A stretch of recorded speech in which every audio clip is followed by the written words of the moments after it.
So we're talking about activities, first topic after our last exam. And really,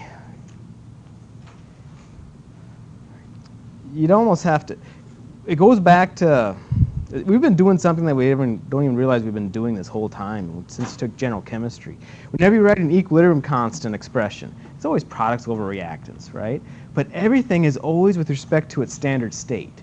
And we never bothered with that. Like for concentrations, it's 1 molar, so we never really worried about that. But what is this? Why are things more concentrated than they more complicated than they need to be? And a lot of it is activities. Activities are what we're supposed to be using this entire time from general chemistry on back. So instead of, nothing really changes. We stick with writing equilibrium constant expressions and all that kind of thing the same way, except we just don't use concentrations, we use activities. And that's why they kind of do it this way. We're going to introduce little fudge factors so that we can get the right answer. So it's kind of convenient because everything we've been doing up to this point, you just stick to doing the exact same thing. Ice problems. When you want to calculate pH of a weak acid solution, we set up the Ka reaction and we do all this, right? Common ion effect, whatever, we do this ice table. Nothing changes. The only thing that's going to change is in our equilibrium constant expression, we don't write concentrations, we write activities. And activities is just the concentration times a fudge factor. That's all it is. So it looks more complicated than it actually is. But why go through all this? Well, these ions interact with each other in solution. And when you're using concentrations, you're assuming that these ions don't interact, that everything's free-floating, everything's all motion is independent, everything's just a free-floating ion, and they all behave the same. No, that's not true. And as you put more and more ions in solution, things get messed up even more and more and more. And these fudge factors, these activities become more and more important. So, what is fudge factor? Fudge factor is, let's say let's see, how could I explain it? Let's say I am always off. You and I are, Danielle and I are trying to, I don't know, throw a football through a hoop or something, right? And I'm always throwing off to the right. And it gets worse with the older I get, because my vision gets even worse, right? So I've got a fudge factor. What I do is I've got something that they actually know what and this fudge factor is going to be changing because as I get older, things get worse. So the fudge factor is going to be more and more important. But the point is someone actually measured how far I'm off. And then instead of my football being over here, it's physically going to move over here. So they probably have to adjust my eyesight. They probably got to adjust my arm. It's going to be some physical thing that I'm physically going to throw it. It's where Danielle's throwing it, right? It's something something that they took from the real world, and they're using that result so that you can modify this thing and get the right answer. So why not start with the right method in the first place, right? Because it'll get way too complicated. And you're going to see there's some equations that you don't want to be doing this stuff all the time. It's kind of like the ideal gas law. It's so nice to use PV equals nRT, right? That is not the right answers, no way, but you get ballpark figures. And it's so convenient and so easy. Just like what we've been doing. So convenient, so easy to write equilibrium constant expressions. Do ice, right? So, well, easier than what it could have been. If you don't think it's that easy. So anyway, so the more ions you get, even more error.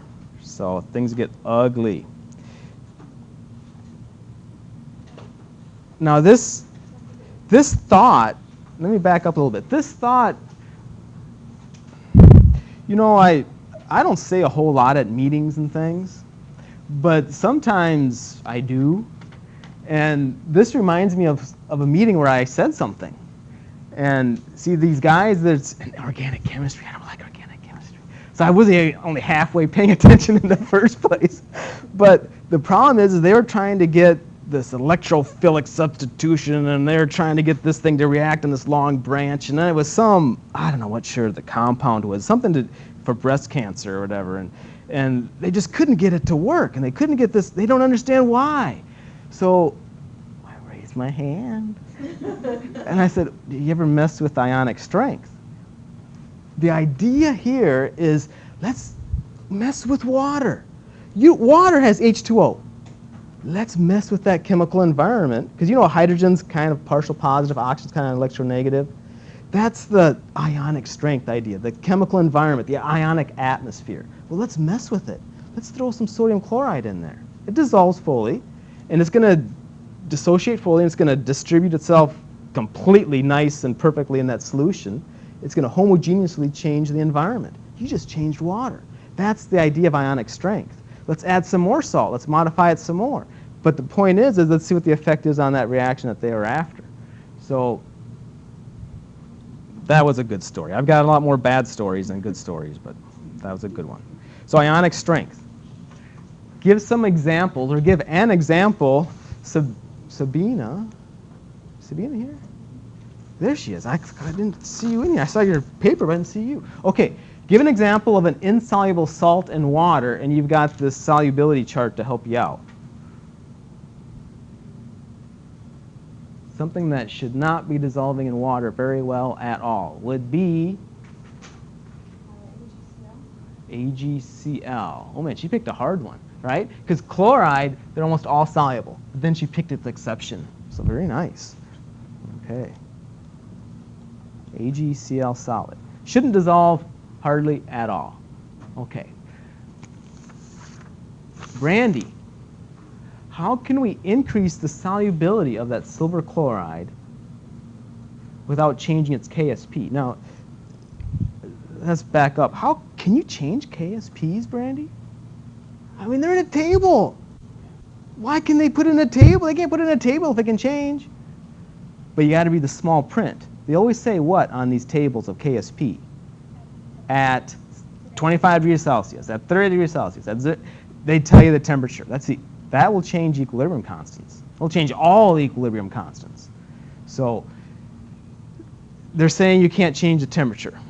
But you can actually, if you don't take into account activities, if you don't take in, you're going to get the wrong answers using KSP for silver chloride. If you do what? What can you do to make this stuff even more soluble? So silver chloride doesn't want to go into water, right? Remember the rule, like dissolves like. Okay, so silver chloride, if you want it to dissolve, it's going to dissolve into these guys, right?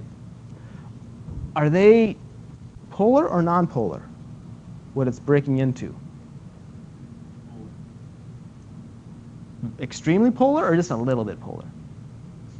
Extremely, right? Full cations, full anions. So like dissolves like. This stuff would dissolve really, really well in a really polar solvent or a really nonpolar solvent. Polar, because like dissolves like. Well, let's make water more polar. Let's dump some what in there? More ions.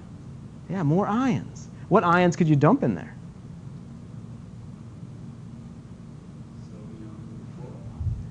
Yeah, sodium fluoride. Just don't pick sodium chloride, right? Because then you got the common ion effect issue going on. That's going to hurt you more. It's going to help you.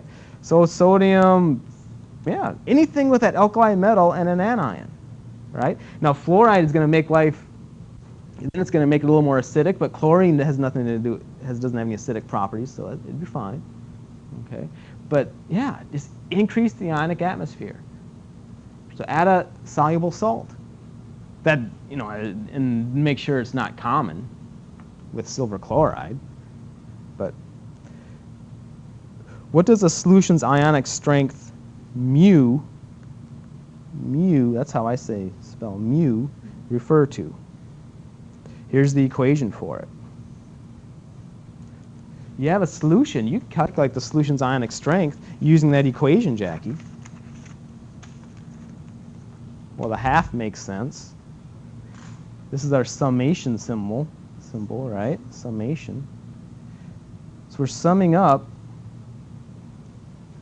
the CI and the ZI. What is this?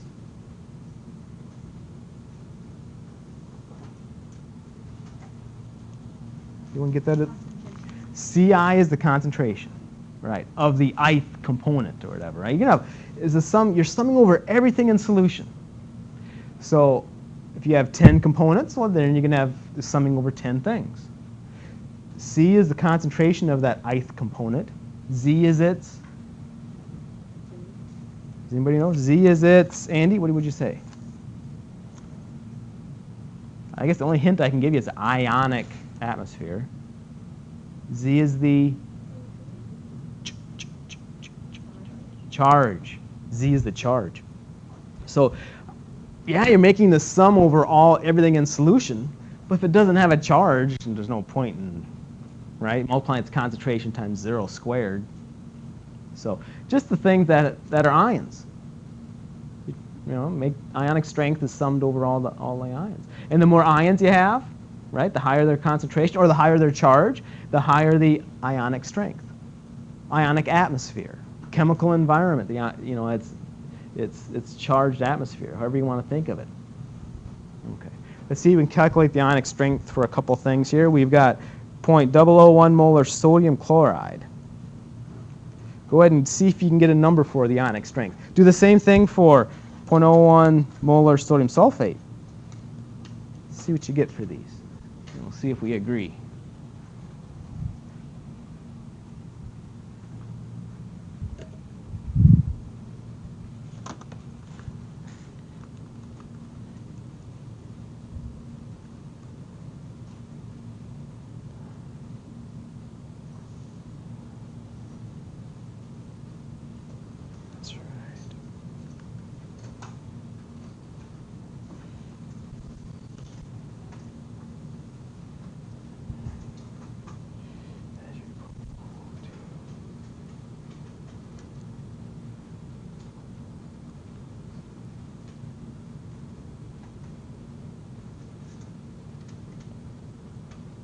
Did you get answers for these?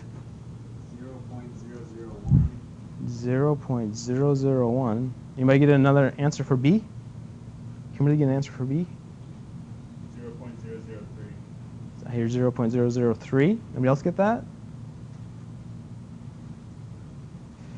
So let's make sure we're following here. We have to multiply 1/2 times the charge of, concentration. C is concentration. Concentration of sodium is going to be, Kelly, what's the concentration of sodium going to be in this solution? All right. Remember, anything with alkali metals, 100% dissociates. It's dissociating in a 1-to-1 ratio. There's no 2 or anything down here. So it's just 0.001. So sodium's 0.001. Its charge, everybody, is +1. You got to square it. Chloride, everybody, its concentration will be 0.001. And then you get -1. You got to square it. Okay. So you end up with just 0.001. What would be the units of my answer? Molar. Look at your units. Yeah, molar is the only thing that's left. So we could do a bunch of these. Whenever you have a 1-to-1 salt, the ionic strength is always going to be what? The concentration. What if it wasn't a salt? What if this was HBr? It's 0.001 molar HBr. What would be the ionic strength? 0.001. Strong acid. 1-to-1. Okay. This one.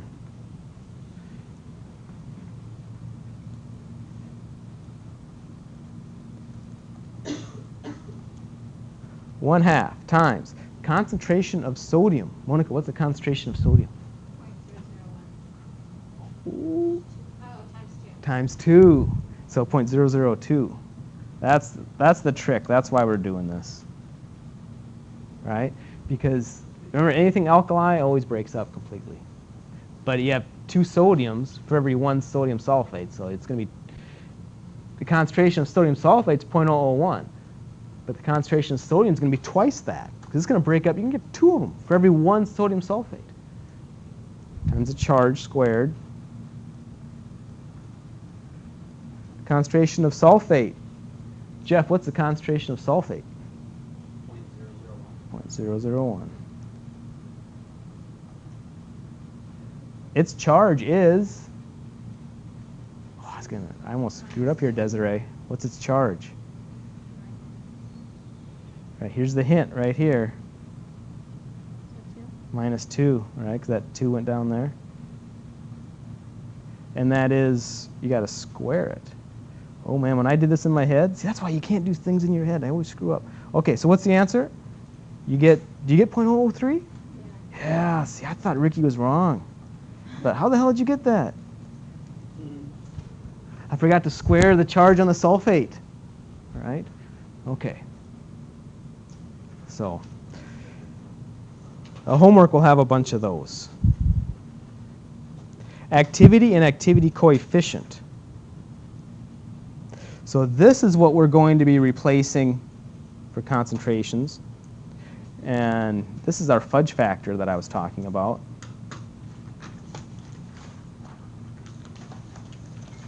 Okay, let's see what's going on here with activity, symbol A, and activity coefficients, symbol, what do you call that symbol? That's the G, gamma. Okay, when is the concentration of a compound the same as its activity in a solution? This probably should have been moved up because, look, this is how you calculate activity. The activity for some compound C is the concentration of C, which we've been using before. There's our fudge factor. Right? So activity is just the concentration times our fudge factor. When is the concentration of a compound the same as its activity in a solution? Mathematically, what would you say, Andy? When is AC equal to the concentration of C? When gamma C is? This would have to be what number? 1. When this is 1, when the fudge factor is 1, then they're the same, right?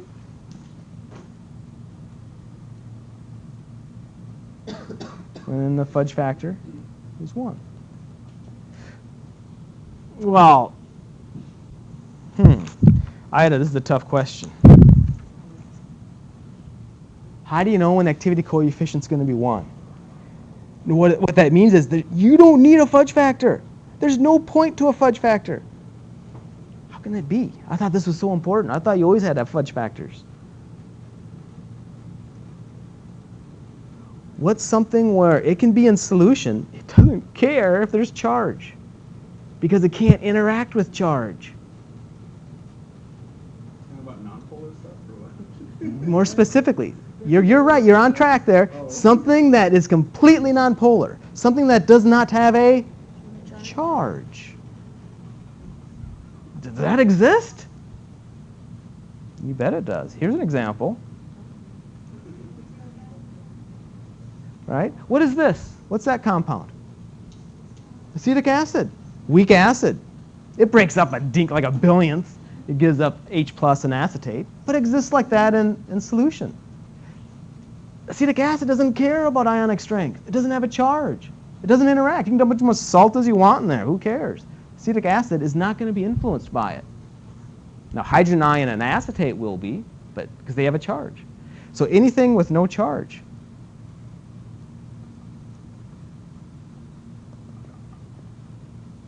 Anything that has no charge, there it is.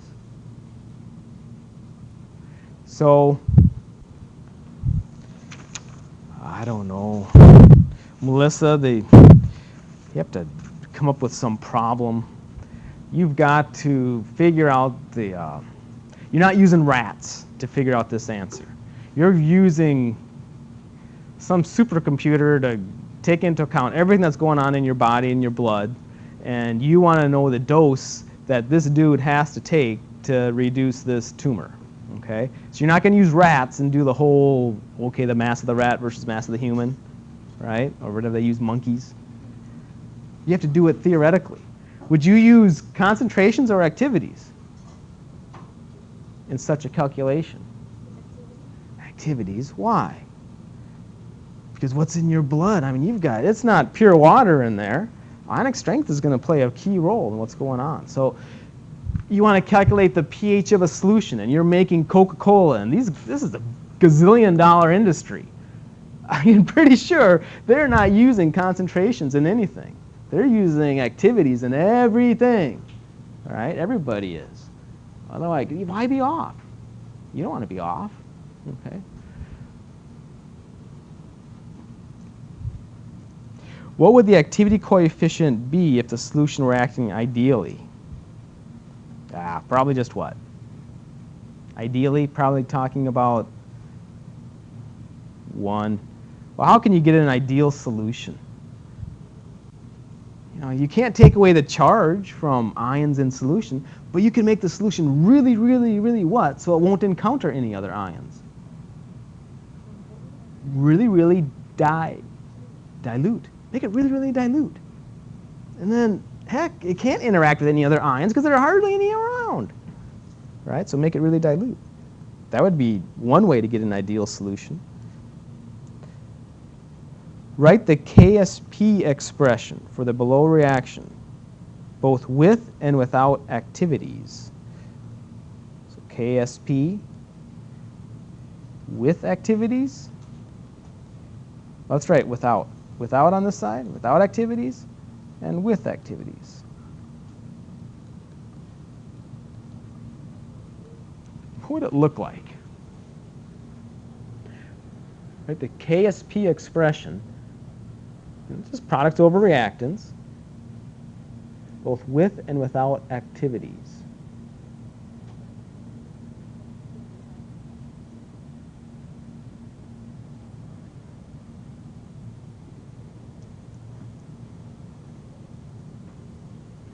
Well, if we do it without, what would that look like, Desiree? Just like we did before, you'd write what?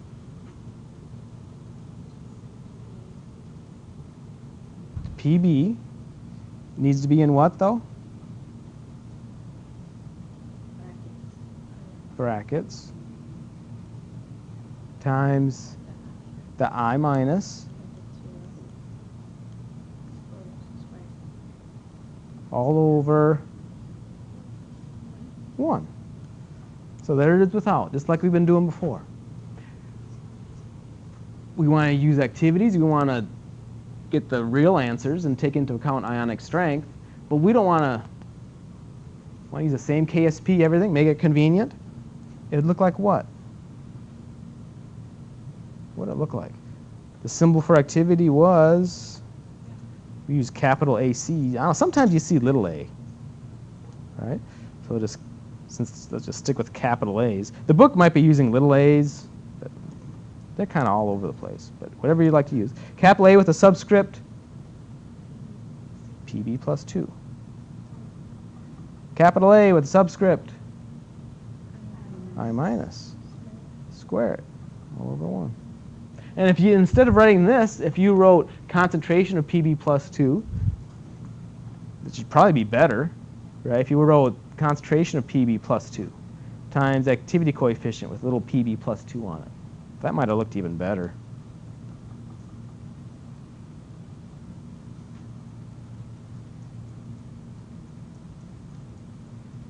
Whoa.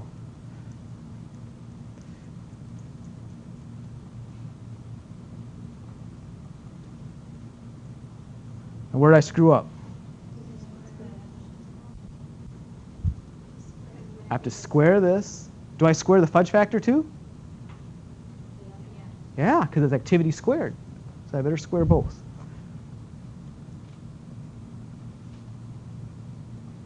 Okay. 2 ways to get these activity coefficients, these fudge factors. There's 2 ways. Here's the first way. Forget the table. We're not going to use tables. Let's just use this.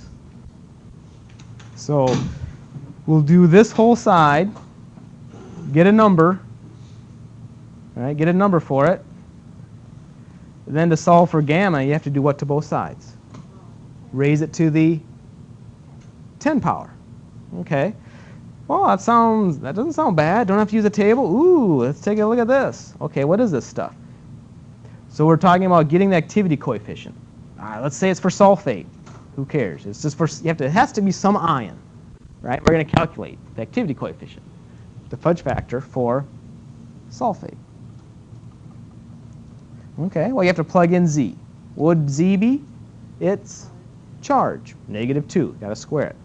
You got to plug in mu, which is what again? Kelly, what's mu? You said it was, starts with an I. Ida, what was it? What's mu? Ionic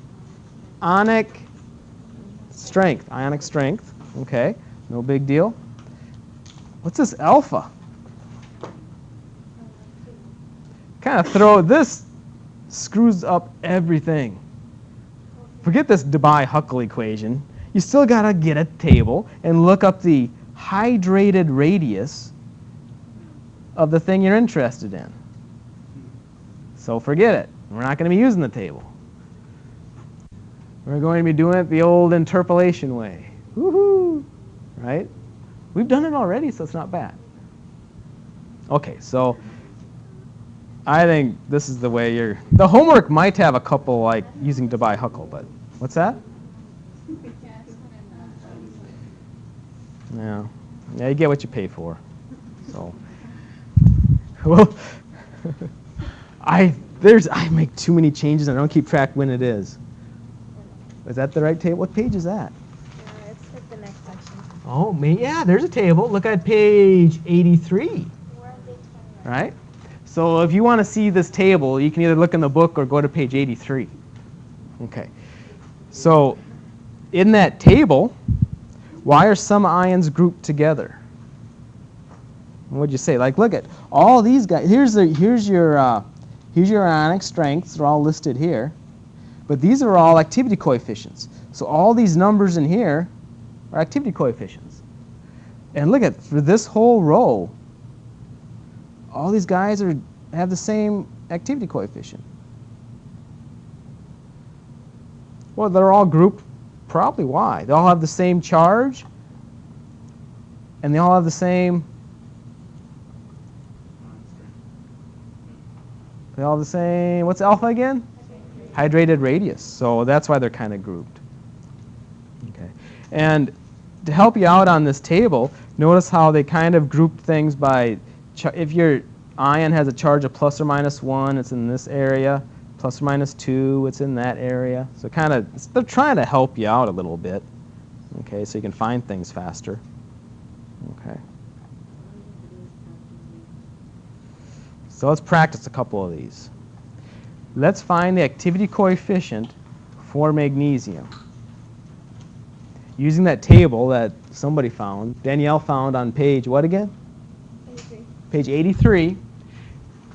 Magnesium ion with ionic strength of 0.05. You should be able to find it right on that table. All right. Jackie, haven't picked on you. What is it going to be? Magnesium ion, ionic strength is 0.05. Did you find it? Yeah. This one? Yeah. She says 0.52. Does everybody agree? 0.52. Okay, 0.52. How about hydrogen ion with ionic strength 0.003? Is it in the table? No. But guess. Guess, because when you do the interpolation, it's so much, because interpolation is so easy to screw up. So if you guess, whatever you interpolate should be close to what you guess. What would you guess it's going to be, looking at that table? 0.94, Danielle guesses. Does that sound like a good guess? You agree? Brandy, you agree? Oh. Jackie, do you agree? About zero? She agrees. So a good guess would be 0.94. A couple people agree, so that's got to be a good guess. Okay, so we have to interpolate. We can't just guess, of course. So what I kind of like to do here is I like to make a little table. Okay. I have mu is 0.003. I was putting it in the wrong area. Mu is 0.003. I'm after my gamma, right? I'm after my activity coefficient. For ionic strength of 0.003. Okay. I should have moved these over more. Let's see. 0.03 is ionic strength. Because I want to look in the table, and I want to write the activity coefficient and its corresponding ionic strength just below it and just above it. Okay, so what's the ionic strength that's just below 0.003 in that table? 0.001? Is that right? Okay. And what is its corresponding activity coefficient? 0.967. 0.967. So everybody agree? 0.001, 0.967. Okay, now I'll go the first guy above 0.003. What is that ionic strength? That is 0.005. And its activity coefficient is 0.933, I hear. Okay, now you can go farther out.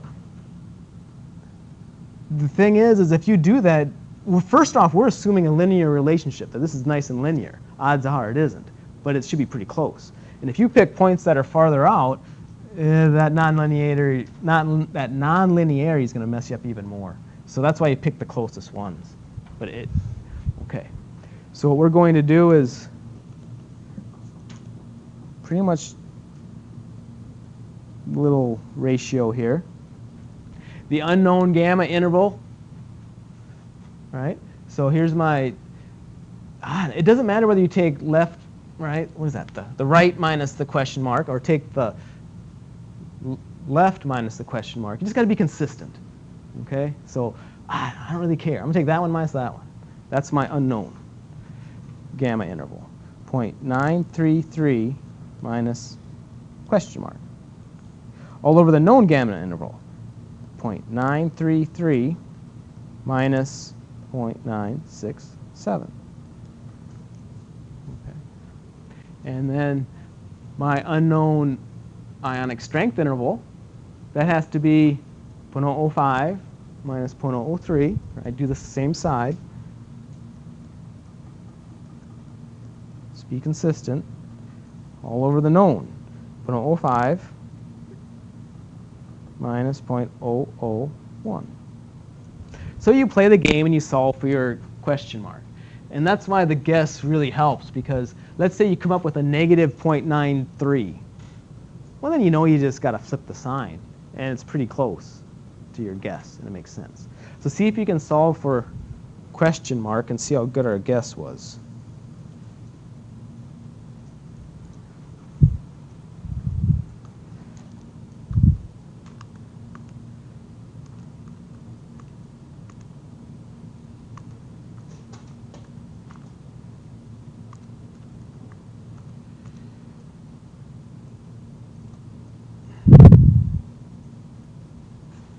Screwed up.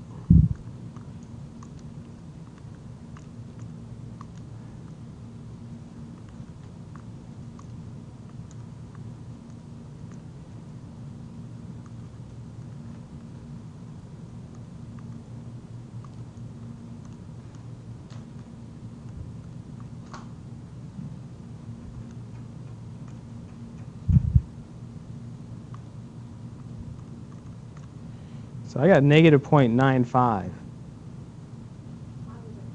Yeah, you got to drop the sign, but you come up with 0.95?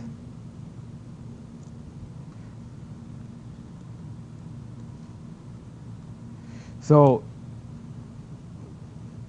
realize this is showing your work. That is showing your work. You don't need to write intermediate steps after that. And if you use figure out how to use your calculator and use parentheses and solve for that question mark and do everything in keep doing it on your calculator, you're much less prone to error. So, but to do that, you got to see what to do first, right? Like I'm going to take care of this right-hand side first. I'm going to take the 0.05 minus the 0.03, hit equals. Divide it by parentheses, 0.05 minus 0.01, close the parentheses, right? You can always hit equals, right? And then I'm going to multiply it by parentheses, 0.933 minus 0.967. Close the parentheses, hit equals.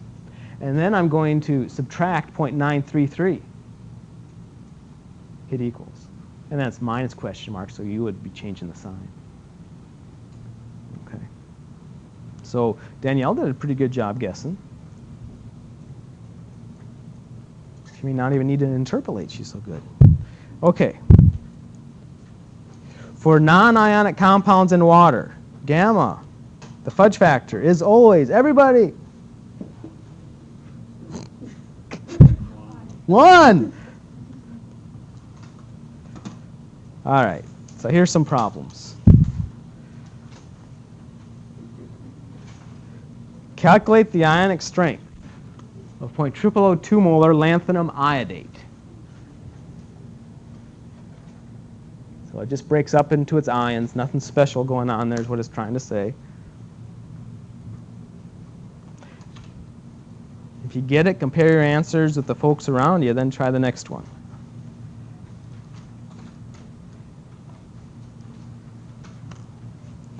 If you're not sure what to do, just ask.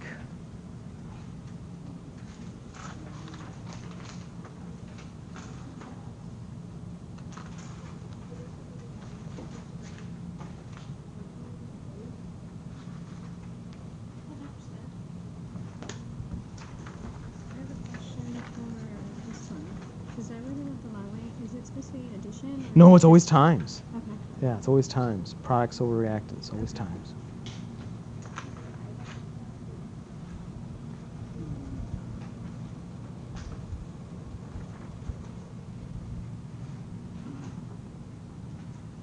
So wait, this 3, because it's 3 of those, it would be times 3. No, that's lanthanum's charge. Yeah, I know. It's lanthanum plus 3, IO3 with a minus 1. But I'm saying how to get their concentration. It would be, wouldn't it be So the times concentration of iodate is going to be, 3? This times 3? yes, Okay. yes.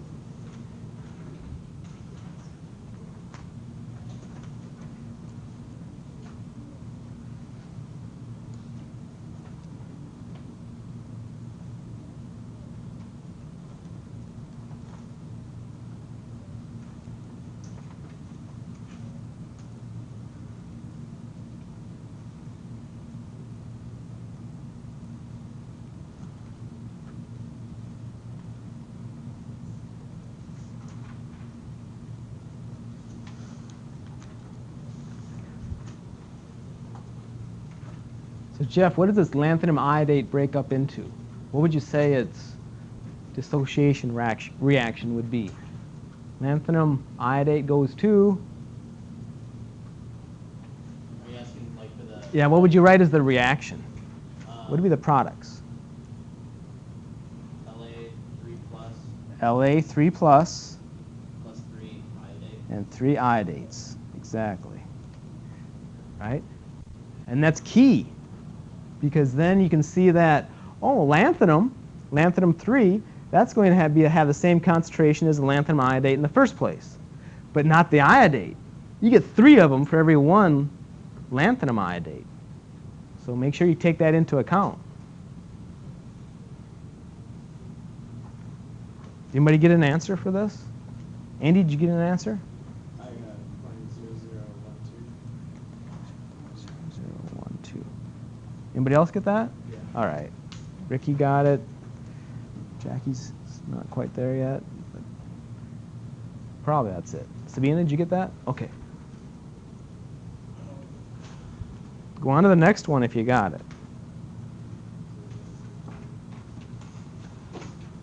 Or ask your neighbor if you didn't quite get it.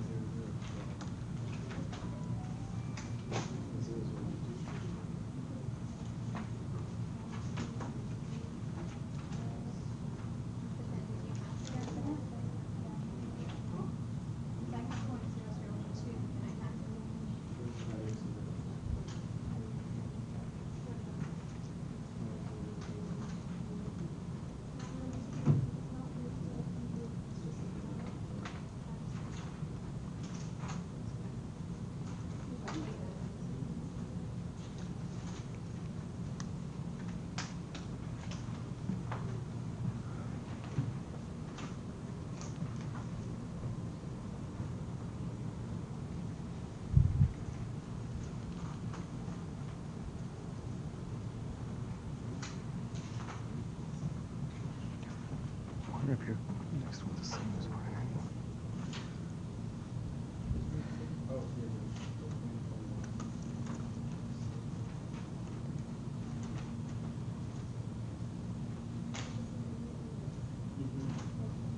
Yeah, it's the same. It's just not the same wording.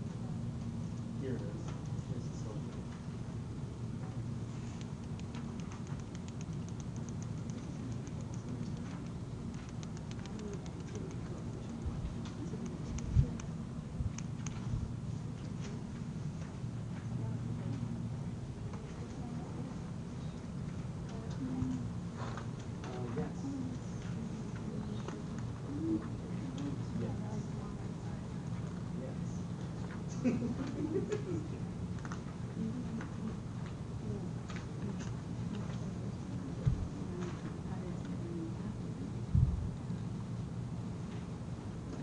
This is a part where the calculator will trace these.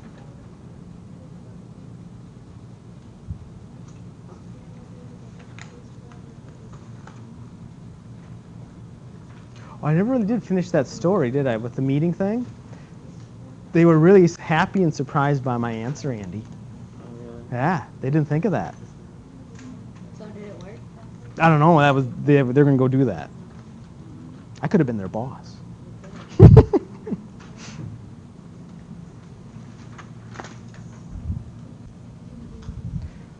So is 8-4 one that you just look up, or do you have to interpolate that? Just look it up, can't you? You can just look it up, can't you? Isn't .01 a choice in the ionic strength table? Yeah. Yeah, so just look it up. There's nothing to calculate in 8-4. What did you get, Melissa? What number did you find?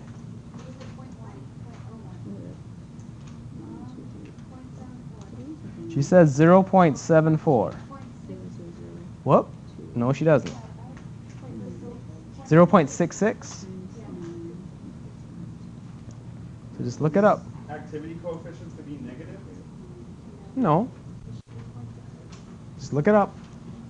You can calculate it using Debye-Huckel, but I don't see why. Oh yeah, I was using the Romsel-Debye-Huckel equation. No. But I understand. I understand what's going on now. I just have to raise 10 to that power and get .022. So in 8-5, you need to interpolate, though.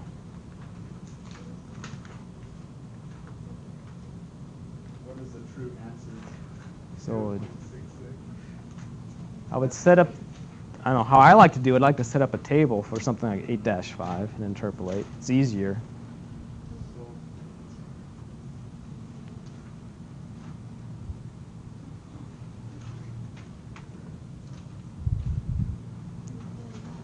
I would like to know why. Looking for the activity coefficient, right? The activity coefficient is the same as the ionic strength for that one?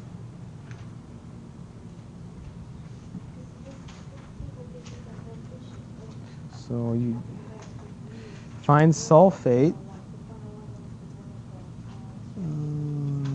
That's the ionic strength of the Here's sulfate, right? right? And then find, what do we say, .01? Uh-huh. So here's the .01 column. Go down, Okay.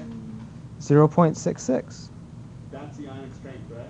Here's ionic strength right here. What you just pointed to, right? Oh, the ionic strength is that. Look at the table. The table says, here's your I see. ionic It strength. gives you- okay, this is the activity. I was reading So it wrong. Danielle's right, 0.66. That would be good to know for the next steps.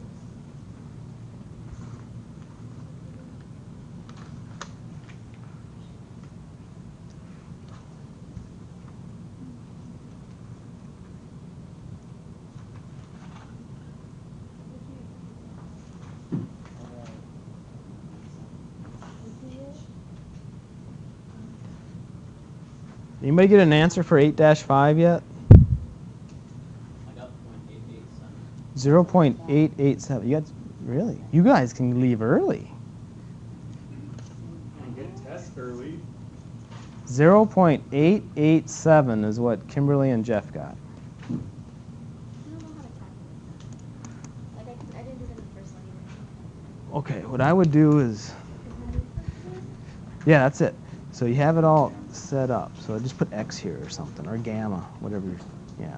So what I would do is, what you could do is just take this, divide by that, in parentheses. Yeah, that's what I Right. did.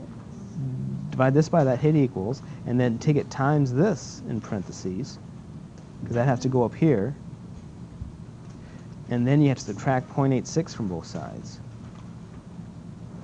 What do you mean times like, okay, so I divided this. Divide this, and then this is on the bottom. So bring this up to the top. So what this is really going to look like is this divided by that times this, because that has to go up on top. And then once you get your answer, subtract 0.86. So in the calculator, what I'd do is I'd take this in parentheses, divide it by this in parentheses, times this in parentheses, subtract 0.86, Okay.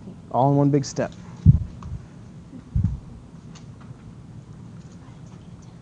No, no, no. They're just very intent and working super hard. I just didn't want to interrupt you. Mm-mm.